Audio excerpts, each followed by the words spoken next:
de predicaciones de aprendizaje sobre cuál es la misión de la iglesia. Más adelante, ya cuando termine esta pequeña serie, ya se va a concluir pronto, retomaremos el estudio del libro de Romanos. Les invito por lo mientras a abrir sus Biblias en el libro de Mateo, capítulo 28.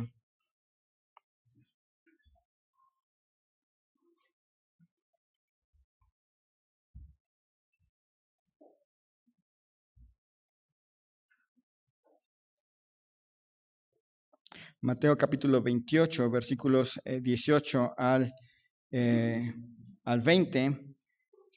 Mateo capítulo 28, versículos 18 al 20. Conforme lo vaya encontrando, le invito a ponerse de pie. Vamos a leer juntos estos 3 versículos. Mateo capítulo 28, versículos 19 al 20. Dice así. Juntos lo leemos, dice así. Y Jesús se acercó y les habló diciendo: Toda potestad me es dada en el cielo y en la tierra. Por tanto, id y haced discípulos a todas las naciones, bautizándolos en el nombre del Padre y del Hijo y del Espíritu Santo, enseñándoles que guarden todas las cosas que os he mandado. Y he aquí yo estoy con vosotros todos los días hasta el fin del mundo. Amén. Oremos. Señor y Dios, te doy gracias en esta mañana por la vida que nos has concedido. Gracias, Señor, por tu bondad, por tu amor para con nosotros. Señor, ayúdanos a mirarte a ti, a andar en ti, a reflejarte a ti en este mundo. Padre, que podamos predicar el Evangelio. Tú limpies nuestros corazones de nuestras rebeldías, de esas afrentas a tu amor que a veces hacemos. Que recordemos, Señor, que tú viniste no solamente para darnos vida eterna, sino también para que podamos gozarnos de andar en comunión contigo y de alejarnos del pecado. Te pido, Señor, tu bendición en esta mañana. Te ruego por aquellos que no llegarán, que no han llegado porque están enfermos, aquellos que están de viaje, Señor, que también tú los cuides, los protejas y podamos verles pronto. Bendice, Señor, este tiempo, que sea espiritualmente provechoso. Te ruego en el nombre de Cristo Jesús. Amén. Pueden sentarse. Estábamos viendo en las últimas semanas, haciendo un resumen, una recapitulación en cierta manera, que es importante que una iglesia entienda su misión, porque si no entiende su misión, si no entiende para qué Dios quiere una iglesia local en cierto lugar, esa iglesia va a terminar tarde o temprano abriendo ministerios que no tiene que abrir, o desenfocando esos ministerios, trabajando en ellos, para lo cual no necesariamente tienen que existir. Pueden terminar gastando en lo que Dios no quería que gastaran, o no gastando en aquellas cosas que sí esperaba Dios que gastaran. Pueden terminar perdiendo oportunidades y simplemente teniendo un club social que está aquí para llenar el tiempo sin un puerto seguro a dónde llegar. Por eso es importante que una iglesia sepa cuál es la misión que Dios le tiene a cada iglesia local. Y esa misión, como vimos en su palabra, está en la palabra de Dios. No es una misión que tengamos que inventar, no es algo que se nos tiene que ocurrir, es algo que está en la Biblia y que corre a lo largo de la Biblia y que espera que lo abracemos como parte de nuestra vida en este mundo. Primero vimos que esta misión de la iglesia corre a través de 2 historias que van ocurriendo en la Biblia. Empezamos allí en Génesis capítulo 1. Génesis capítulo 1, versículos 26 y 27. Entonces dijo Dios: hagamos al hombre a nuestra imagen, conforme a nuestra semejanza, y señoree en los peces del mar, en las aves de los cielos, en las bestias, en toda la tierra y en todo animal que se arrastra sobre la tierra. Y creó Dios al hombre a su imagen, a imagen de Dios lo creó, varón y hembra los creó. Comenzamos al principio de esta misión de la iglesia, comenzamos con esta pequeña historia que corre a lo largo de la Biblia y que nos lleva al sentir de que la imagen lo es todo. Hay una clase y les invito a llegar, es una clase que se da, que se llama Teología Bíblica, y la idea es cómo corren ciertos temas a lo largo de la Biblia, y uno de ellos es la idea de la imagen. Y vimos en aquel entonces ese punto en la palabra de Dios. La imagen lo es todo. ¿Por qué? Porque es con lo que empieza Génesis. El evangelismo no comienza realmente en Génesis 1. En Génesis 1 comienza la historia de la imagen. Dios crea al hombre a su imagen y nos crea para que reflejemos la gloria de Dios, nos crea para que reflejemos el carácter de Dios, nos crea para que reflejemos el gobierno de Dios en este mundo. Nosotros, Adán y Eva son creados, el hombre es creado con ese propósito, y esa historia de la imagen corre a lo largo de toda la Biblia. Cuando llegamos a Génesis capítulo 3, Adán y Eva deciden no representar la imagen de Dios. Ellos deciden rebelarse a Dios y dejar de representar a Dios, y a partir de ahí la imagen de Dios queda distorsionada. Adán puede amar, pero no como lo haría Dios. Adán puede hacer justicia, pero no como lo haría Dios. Adán puede andar en santidad, pero no como lo haría Dios. Y la imagen se distorsiona, pero definitivamente, como vemos, Dios no cambia el propósito de la humanidad. La imagen lo es todo. Dios sigue queriendo que haya representantes del carácter de Dios en este mundo. El pueblo de Israel llega y Dios le salva, hace un pacto con esta nación y le deja un cuadro de leyes que no tenían nunca la intención de salvar a nadie, pero tenían la intención de mostrar cómo debía vivir un pueblo para manifestar la gloria de Dios. Le da toda una lista de cosas cuya intención final es mostrar la clase de Dios que tenían. Pero Israel falla y el mundo no puede ver en Israel la imagen de Dios. Ven un pueblo tan rebelde como cualquier otro pueblo, ven un pueblo que falla, ven un pueblo que vuelve la religión verdadera en un montón de ritos y falla. Y entonces llega Cristo, que es la imagen misma de la sustancia de Dios. Quien veía a Cristo, veía al Padre. La imagen perfecta de Dios estaba en Cristo. Y llega Cristo, que no nada más viene a salvar, viene a reflejar a Dios de una manera perfecta, como no lo hizo Adán, como no lo hizo Israel. Y el Hijo de Dios, Cristo mismo, viene a reflejar a Dios. La gente puede ver en Cristo a Dios el Padre, y refleja su carácter, refleja sus palabras, refleja sus hechos de una manera perfecta, y se ve claramente la imagen de Dios. Y de ahí Dios toma a un pueblo. ¿Se acuerdan que vimos? De hecho, está aquí, bueno, no está ahí, pero está como escudo ahora en este año, que Él nos toma, nos llama, nos predestina en el sentido de llamarnos para marcarnos ya como cristianos, para marcarnos el destino de ser hechos a la imagen de su Hijo. La iglesia queda aquí para reflejar el carácter y la gloria de Dios. La idea, la misión de la iglesia, en primer lugar, incluye que la gente del mundo pueda ver en esta congregación la imagen de Dios, el carácter de Dios, la santidad de Dios, el gobierno de Dios, el amor de Dios, el carácter de Dios. Les decía que la imagen lo es todo porque es la primera historia, y esta historia aquí entre nosotros a veces no se da, a veces no se ve el carácter de Dios entre nosotros, cuando hay riñas, cuando hay celos, cuando hay indiferencia hacia las almas perdidas, no se ve el carácter de Dios. Pero el trabajo de la iglesia es que la gente pueda ver un pueblo diferente, un pueblo distinto. Y a diferencia de evangelismo, esta misión continúa después, cuando lleguemos al cielo y la imagen quede completamente sin distorsión y reflejemos realmente la gloria de Dios. Por eso la imagen lo es todo.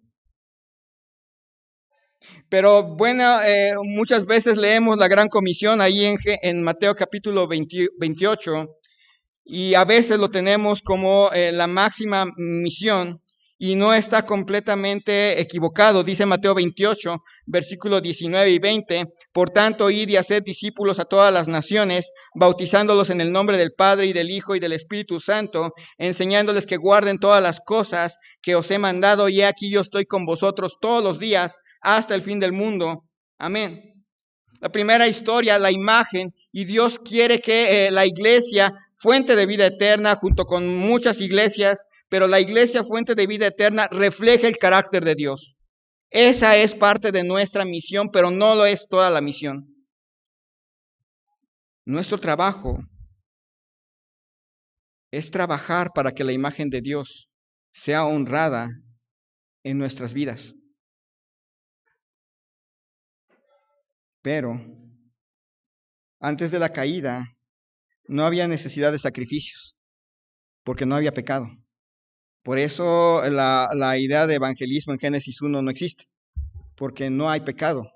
Pero en Génesis capítulo 3 se introduce el pecado. Adán y Eva caen y se distorsiona la imagen de Dios en el hombre, pero además de distorsionarse la imagen de Dios en el hombre, entra por primera vez la culpa y la muerte. Por primera vez Adán y Eva se sienten avergonzados, por primera vez les da pena presentarse ante Dios, no pueden presentarse ante Dios y por primera vez se rompe la relación con Dios y se apunta hacia la muerte física, pero por primera vez Dios toma la iniciativa y hace un sacrificio, se mueren dos animalitos inocentes para cubrir la desnudez de Adán y para cubrir la desnudez de Eva.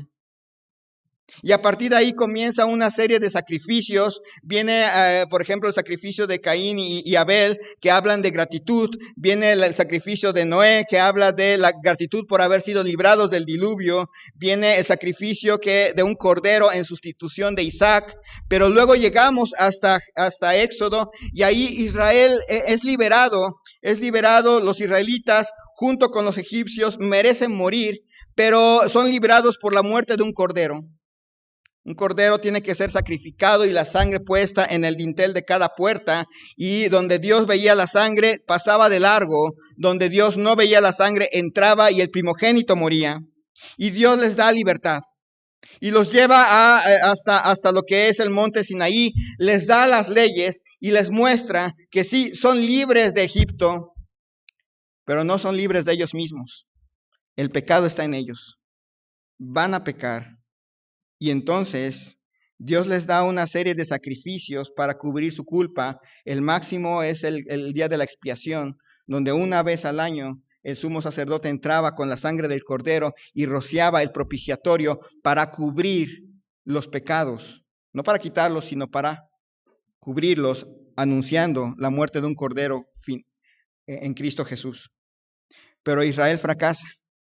Vuelve esos sacrificios en rituales, al grado que cuando llegamos a Isaías, Dios dice a través de Isaías que ya está fastidiado de sus sacrificios, que no están quitando nada porque no llegan con fe.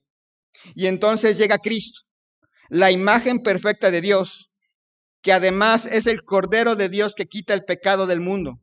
Vive de una manera perfecta, reflejando la imagen de Dios, pero va a la cruz, es sepultado, resucita al tercer día para salvar al pecador, no solamente para restaurar la imagen de Dios en el pecador, sino además para quitar la culpa del pecado. Y ahí es donde entra la iglesia. La primera cosa que hace Cristo, de las primeras grandes cosas que hace Cristo una vez de que ha resucitado, es dar esta instrucción: por tanto, id y hacer discípulos.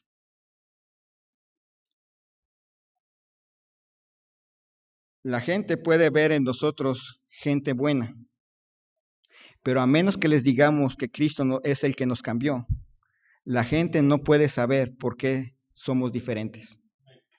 No lo puede saber.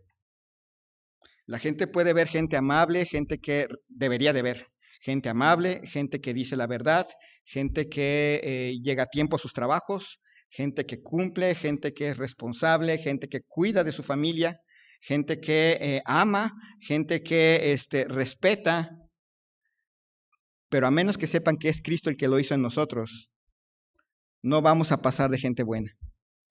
Y la gente no, y como vimos, como hemos visto en otras ocasiones, la gente necesita saber de boca de alguien que Cristo salva, que Cristo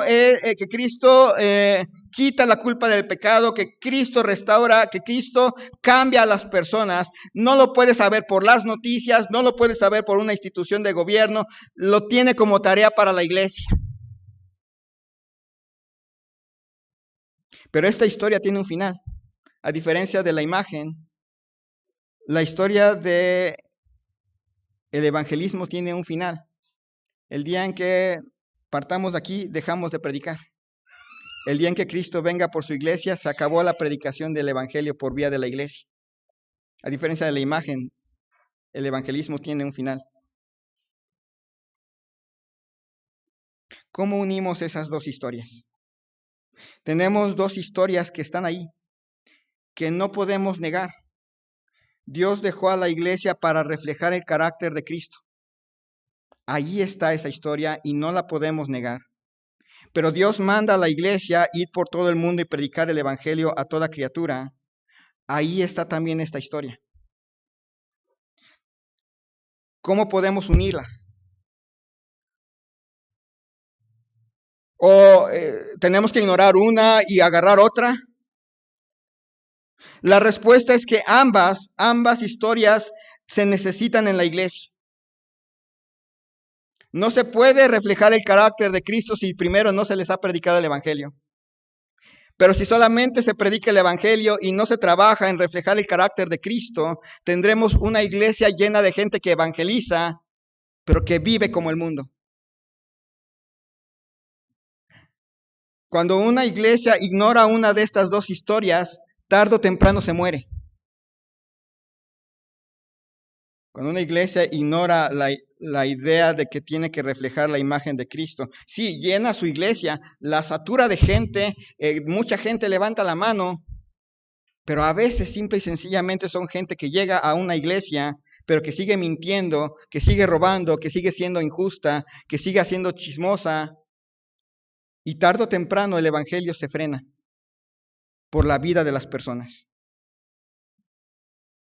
Por el otro lado, cuando una iglesia ignora que su deber es evangelizar, puede ser una iglesia de sana doctrina firme, con hermanos correctos, hermanas correctas, de bien vestir, etcétera, etcétera, pero tarde o temprano se muere porque no hay miembros nuevos. ¿Cómo exactamente unir esas dos historias? Hubo un tiempo, y no digo que todo lo que hemos hecho lo hemos hecho mal, pero hubo un tiempo en que esta iglesia vio la primera historia, la segunda historia como parte de su deber. Y había, en algunos lugares levantaban carpitas para poner películas para los niños, hacían escuelitas bíblicas, evangelismo, se evangelizaba en el área, se evangelizaba en el Pochotal, me acuerdo, hace muchos años. Y se hizo un grandioso trabajo porque por alguna razón esta iglesia está, ¿verdad? Pero un día la escuela llegó, y no quiero decir que tengamos que quitar la escuela, pero un día todas nuestras energías se fueron hacia la escuela. Y el evangelismo se fue apagando. Y hubo un tiempo en que dejamos de salir. Los que tienen muchos años, no sé si se dieron cuenta que de repente ya no.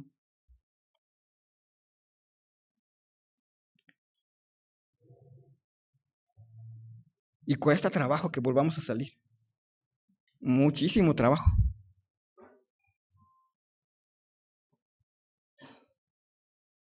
Unir las dos historias es nuestro deber. Dice Mateo capítulo 5, versículos 13 al 16. Mateo capítulo 5, versículos 13 al 16. Vosotros sois la sal de la tierra, pero si la sal se desvaneciere, ¿con qué será salada?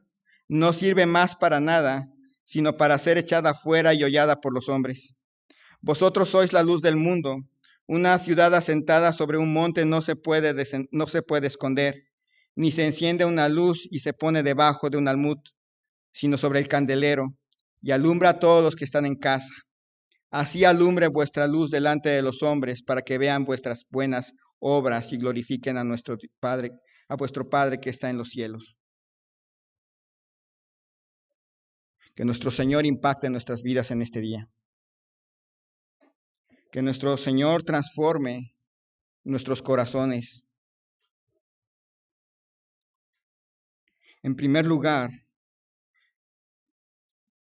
toda nuestra vida debería de ser salada, es decir, diferente. Venir a la iglesia realmente no nos hace diferentes. Hay mucha gente que va a misa y que lo hace, a veces algunos van a ir a misa más fieles que algunos de los que están aquí, domingo tras domingo, sin faltar. Sea vacaciones o lo que sea, vienen. Bueno, van. No, la diferencia está en el carácter, en cómo vivimos. La idea de que vosotros sois la sal de la tierra da la idea de que nuestra vida debería de ser realmente, radicalmente diferente, no nada más en vestido, que es bueno, pero también en nuestro carácter, cómo reaccionamos a las crisis, cómo reaccionamos a la enfermedad, cómo reaccionamos a los problemas, cómo vivimos en nuestra vida, debería de ser radicalmente distinta, diferente. A veces veo que el problema del cristianismo moderno es que están luchando por cómo parecerse más al mundo sin perder la salvación o algo así. Llegar a, bueno, ¿cómo puedo justificar los hombres usar piercings y aretes y tatuajes sin perder la salvación? Bueno, tatuándome Jesús, pareciéndome más al mundo. El estuche no importa, lo que importa es el corazón. No, el llamado es a ser diferentes en todo. A ser distintos en carácter, y cuando es distinto en carácter, jala nuestra forma de vestir, jala nuestro vocabulario, jala nuestras diversiones, jala cómo vivimos las vacaciones, jala nuestra vida entre nosotros en la iglesia, jala todo. Noten que no es un llamado a vivir una vida de reglas, pero sí a vivir una vida diferente. Nosotros somos la luz del mundo, dice, vosotros sois la luz del mundo. Una ciudad asentada sobre un monte no se puede esconder. Debe ser tal nuestra vida y que Dios la haga así, que Dios toque nuestros corazones, porque nuestra misión en la iglesia nuestra misión como iglesia es ser la luz del mundo. Una luz que apunta en una dirección, Cristo. Luego, siempre se repite mucho eso es que si una persona decide irse de la iglesia porque los hermanos le hicieron caras, es que no estaba mirando a Cristo. Es que el mandato y la misión de la iglesia es reflejar a Cristo. Así que no es culpa de la persona que se fue, sino de una iglesia que no reflejó a Cristo. Pero la gente la gente necesita relacionar el sabor de mi vida, la luz de mi vida con Cristo. Yo puedo ser diferente, puedo hablar diferente, puedo vestirme diferente, pero si no saben que es por Cristo, no bajo de ser buena gente.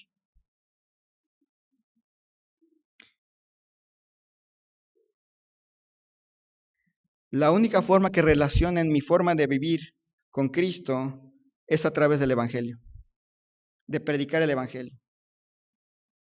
Les decía, tenía una compañera en la preparatoria que, bueno, no era compañera, nos obligaron a darles asesorías a los de primero, yo iba en tercero. Y me hice buen amigo de esta persona, una muy buena persona, pero hasta que yo me convertí me enteré que ella era cristiana.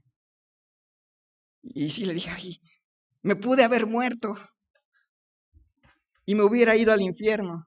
O sea, eras buena gente y me caías bien y me caí bien, pero no me dijiste nada. Lo único que pensé es que eras buena gente. No, no es nada más vivir bien, es que sepan por qué lo hacemos. La peor tragedia que le ocurre al cristianismo es cuando no viven a Cristo y quieren predicar el evangelio. Eso es lo peor. Cuando la gente predica el evangelio, pero no se coordina con su forma de ser, es ladrona y ladrona de alguna forma y le quiere predicar el evangelio a una persona, es irresponsable y quiere predicarle el evangelio a otra persona, es iracunda y le quiere predicar el evangelio a otra persona. ¿De qué nos bajan? ¿De dónde no nos bajan? De hipócritas. Por eso la imagen y el evangelismo van juntos. Y por eso algunos tal vez no les gusta predicar el evangelio, porque pues de plano la imagen no se desarrolla. Y les da pena. Y lo entiendo. Si vivo como Cristo, pero no predico el evangelio, no paso de ser una persona amable. Pero si predico el evangelio, pero no vivo como Cristo, no pasaré de ser una persona hipócrita. La imagen lo es todo, pero se complementa con el evangelismo. Dice Mateo capítulo 28, versículos 19 al 20.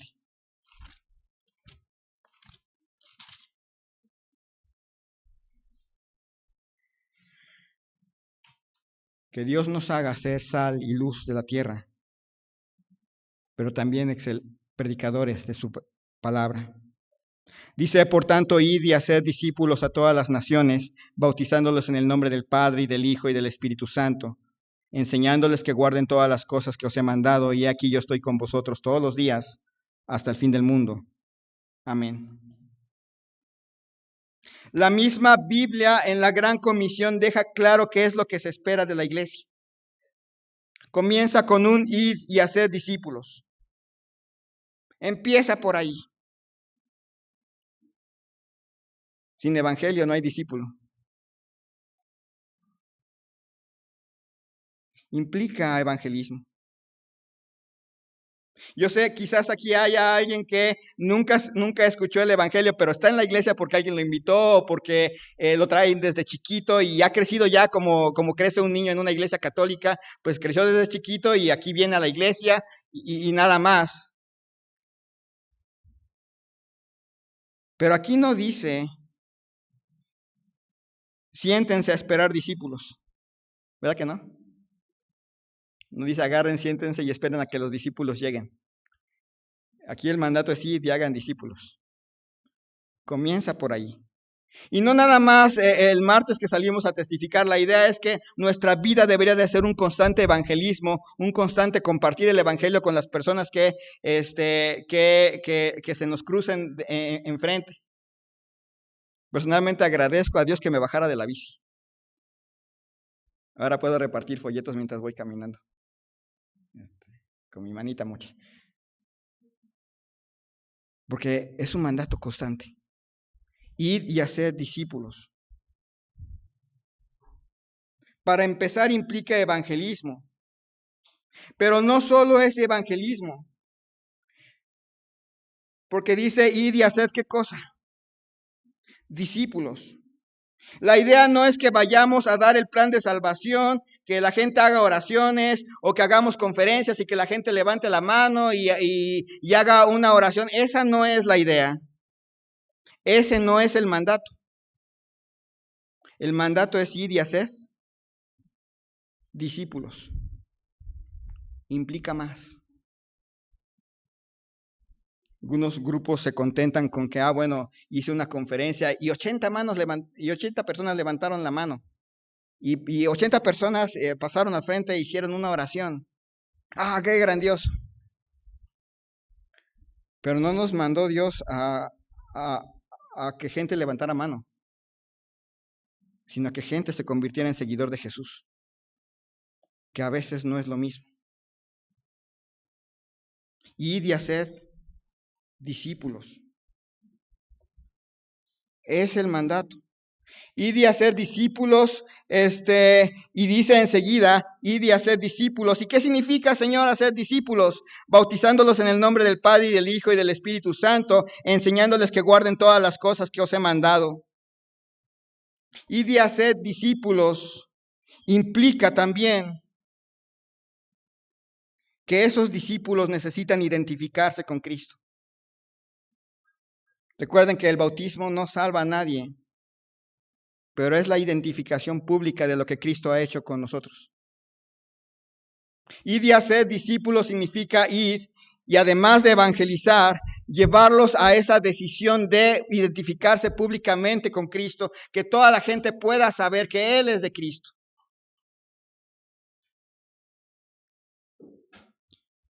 Y esto va a significar también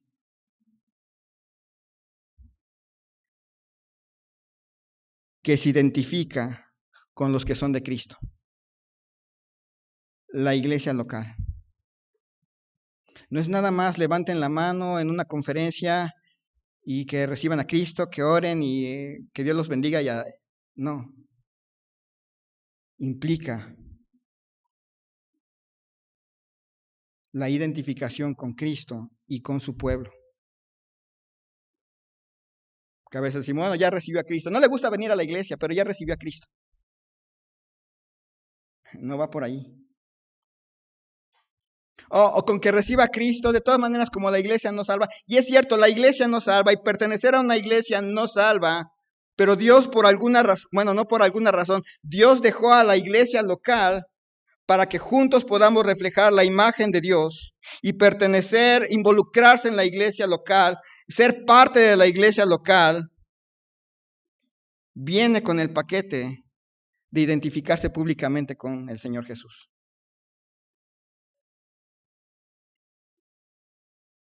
No se puede no amar lo que Cristo ama, ¿verdad? Yo amo a Jesús, pero aborrezco la iglesia. No es bíblico, porque Cristo ama a la iglesia. Si ustedes miran el Nuevo Testamento fue diseñado para iglesias locales. No fue diseñado para cristianismos individuales, allá en casa. Sé que nos hizo bastante daño eso de las transmisiones en vivo, pero no fue hecho para eso. Para hacer celulitas familiares en algún lugar. No fue hecho para eso.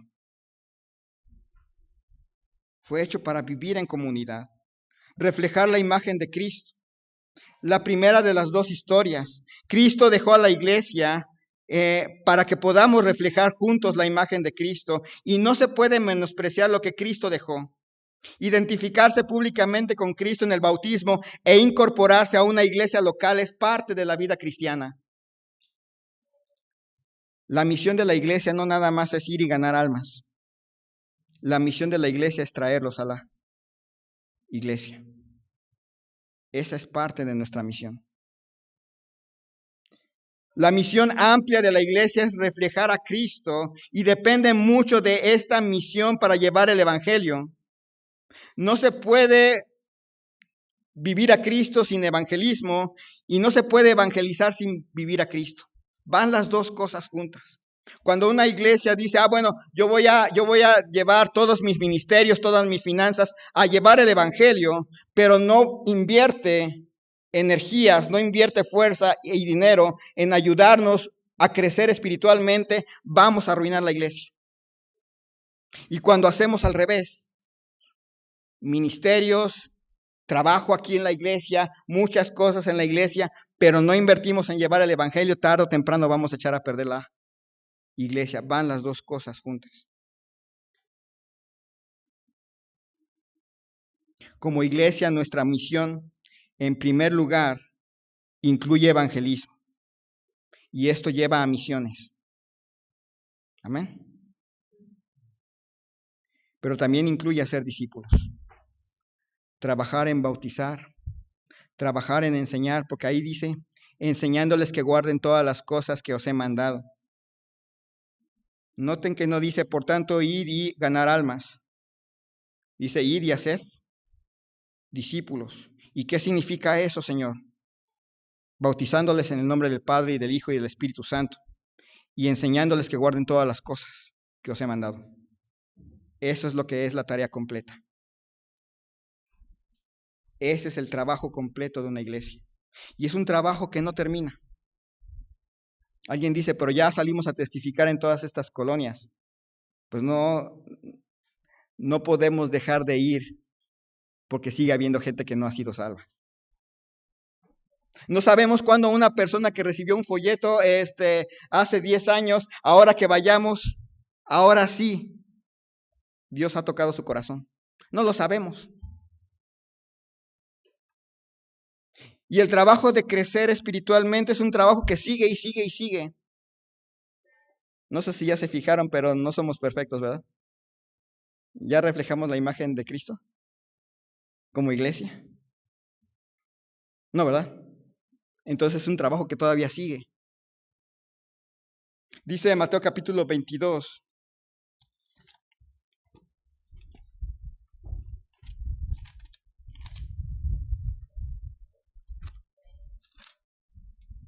Mateo capítulo 22, y con esta cita termino. Dice Mateo 22, versículos 37 al 39. Jesús le dijo, amarás al Señor tu Dios con todo tu corazón y con toda tu alma y con toda tu mente. Este es el primero y grande mandamiento. Y el segundo es semejante, amarás a tu prójimo como a ti mismo. De estos dos mandamientos depende toda la ley y los profetas. Nuestra misión como iglesia es reflejar a Dios en palabras y en hechos. Es enseñarnos unos a otros a reflejar a Cristo en palabra y en hecho. ¿Y cómo lo hacemos? Evangelizando y enseñando a cada creyente a obedecer a Cristo, a seguirle a Él. Y eso se hace en una iglesia local. De esta manera unimos las dos historias. Cristo dejó a la Iglesia Bautista Fuente de Vida Eterna para reflejar el carácter de Dios. Que no se nos olvide. Cada vez de que nosotros pecamos, cada vez de que nos enojamos unos con otros, cada vez de que no cumplimos con nuestras responsabilidades ante Dios, no reflejamos el carácter de Cristo y no estamos cumpliendo la misión de la iglesia. Pero esa misión no se puede cumplir sin evangelismo. Sin evangelio no hay discípulo. Pero evangelizar y nada más hacer oraciones no es el mandato de Dios. El mandato de Dios es ir y hacer discípulos, lo cual va a implicar, sí, campañas de evangelismo, sí, evangelismo casa por casa, pero definitivamente va más allá. A enseñar, a involucrar, a incluir. Hemos visto que Dios nos ha dejado aquí para reflejarle a Él. Hemos visto que Dios nos ha dejado aquí para que proclamemos que en Cristo hay salvación. Sin embargo, una iglesia que solo evangeliza pero no hace discípulos, tarde o temprano va a entrar en crisis moral. Lo hemos visto en otras iglesias, donde dedican todo su tiempo a evangelismo pero no a cuidar el crecimiento de sus ovejas. Y cuando vienen las crisis se dividen y de repente ya salió un hermano o una hermana haciendo cosas feas. Suele pasar. Y termina frenando el avance del evangelio por su testimonio. Pero también vimos que una iglesia que no evangeliza, tarde o temprano se muere, junto con los miembros que van envejeciendo y van muriendo. Que Cristo haga que esta iglesia cumpla su doble misión: evangelizar y hacer discípulos.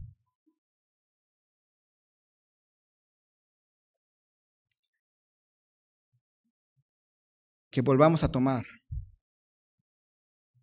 estas dos cosas que son nuestra misión.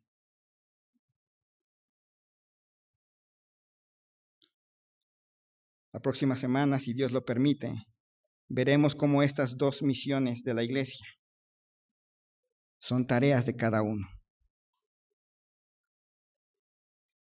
Pero hoy, en esta tarde, la invitación es a orar por esta iglesia, que a veces pierde el rumbo y se le olvida una de sus dos misiones. que nunca perdamos ninguna de las dos. Vamos a orar.